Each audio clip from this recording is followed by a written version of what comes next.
আসসালামু আলাইকুম। এখন শুনছেন রাত ৩:০০টার সংবাদ। আমি আপনাদের সঙ্গে আছি মোহাম্মদ মশিউর রহমান নয়ন। খবর প্রচারিত হচ্ছে তাজা পিটলু ছাত্রাবাস রংপুর স্টুডিও থেকে। খবরের শুরুতে সংবাদ থেকে শিরোনাম। মুরগি খামারে ঢুকে উত্তপ্ত করল বখাটে মোরগ। তিস্তা সেতু বেকল তিমির ধাক্কায় টিকটিকির বিশ্বকাপ শুরু আজ। বিয়ের বাড়িতে হাড্ডি খাওয়াকে কেন্দ্র করে দুই গ্রুপের মধ্যে সংঘর্ষে আহত ৩০০, নিহত ২৫। রংপুর আইএসটির ভবনধস। এতক্ষণ শুনছিলেন সংবাদ থেকে শিরোনাম, এবার বিস্তারিত। এদিকে এক মুরগি খামারে ঢুকে বখাটে মোরগ উত্ত্যক্ত করল মুরগিকে, তাই মুরগি সমাজে তোলপাড়। প্রতিবাদ স্বরূপ তারা মুরগির ডিম পাড়া বন্ধ করে দিয়েছে। তাই বিকল্প ব্যবস্থা নেওয়ায় চায়না থেকে আমদানি করা হচ্ছে ঘোড়ার ডিম। এদিকে কুড়িগ্রামে বিয়ের বাড়িতে হাড্ডি খাওয়াকে কেন্দ্র করে দুই কুকুরের ব্যাপক সংঘর্ষে আহত হয়েছে ৩০০ এবং নিহত হয়েছে ২৫। তবে আহতদেরকে জ্যান্ত পুঁতে ফেলা হয়েছে এবং নিহতদের রংপুর স্থানীয় মেডিকেল কলেজ হাসপাতালে ভর্তি করা হয়েছে জানিয়েছেন আমাদের স্টাফ রিপোর্টার। পরিস্থিতি নিয়ন্ত্রণের কারণে ২০ প্লাটুন ইঁদুর সেখানে নিয়োগ দেওয়া হয়। এখন পরিস্থিতি অনেকটাই শান্ত।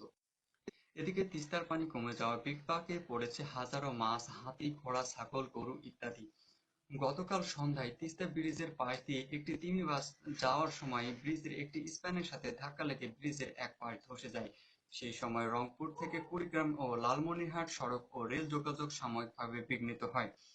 স্থানীয় লোকজন তিমি মাছটিকে উদ্ধার করে রংপুর স্থানীয় মেডিকেল কলেজ হাসপাতালে ভর্তি করেছেন। আমাদের স্টাফ রিপোর্টার রাজিউল ইসলাম জানিয়েছেন, তিমি মাছটিকে এখন আইসিইউতে ভর্তি করা হয়েছে, তবে তার আশঙ্কা এখন অনেকটাই মুক্ত। তিনি আমাদেরকে সজ্ঞানে জানিয়েছেন তার ৮টি দাঁত ভেঙে যাওয়ার কারণে তিনি এখন খেতে পারছেন না। রংপুর আইএসটিতে একটি শিমুল গাছের পাতা পড়ে ভবন ধসের ঘটনা ঘটে, তবে এ ঘটনায় কোনো হতাহতের ঘটনা ঘটেনি বলে জানিয়েছেন আমাদেরকে। তবে এ ঘটনায় তদন্ত করার জন্য ৫ সদস্যের কমিটি গঠন করা হয়েছে। এই কমিটির প্রধান সভাপতি হিসেবে অধ্যক্ষ নিজে রয়েছেন। তবে তদন্তে যা এসেছে জানা গেছে, একটি ১২৩ বছরের পিঁপড়া শিমুল গাছের পাতার উপর দিয়ে যাওয়ার সময় এই ভবন ধসের ঘটনাটি ঘটে এবং সেই পিঁপড়াটিকে এখন নিরাপদ স্থানে সরিয়ে রাখা হয়েছে বলে জানিয়েছেন।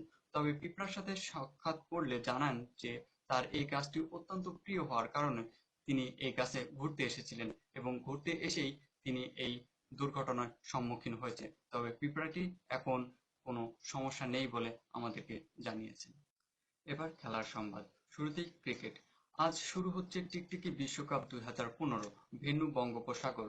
উদ্বোধনী ম্যাচ হিসেবে খেলতেছেন টিকটিকি একাদশ এবং বিড়াল একাদশ। এবারে আবহাওয়া বার্তা।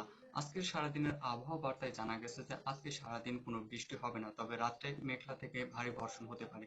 তবে রাত্রের বেলা সূর্য দেখা যাবে এবং দিনের বেলায় অন্ধকার থাকবে বলে জানা গেছে।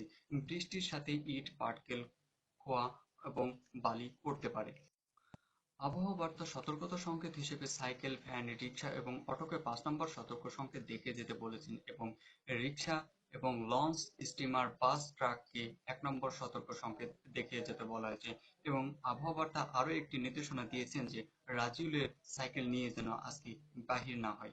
এতক্ষণ শুনছিলেন সংবাদ থেকে শিরোনাম। আমরা আবারও হাজির হব আপনাদের কাছে নতুন কোনো সংবাদ নিয়ে। আমাদের সংবাদ পেতে চোখ রাখুন ফেসবুকে এবং সার্চ বক্সে যেয়ে সার্চ করুন DPTMRN এবং পেয়ে যাবেন আমাকে এবং লাইক করুন, কমেন্ট করুন। আমরা আছি আপনার সাথে। বাই। আল্লাহ হাফেজ।